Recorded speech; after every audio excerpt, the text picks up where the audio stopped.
What you need to do is first to have the application installed on your cell phone. After that, as first part you will find a main screen, with the news trending. By example, click on the first poem and you will find the title and text of the poem. Also, its author and date. You can add it to your favorites by clicking on the heart. On this button you can add the first comment as a user. You can also share it through your social networks.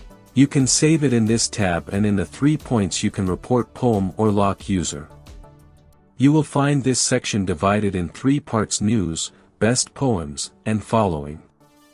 If you click on this button, you can write your own poem, with title and text, then what you want to write.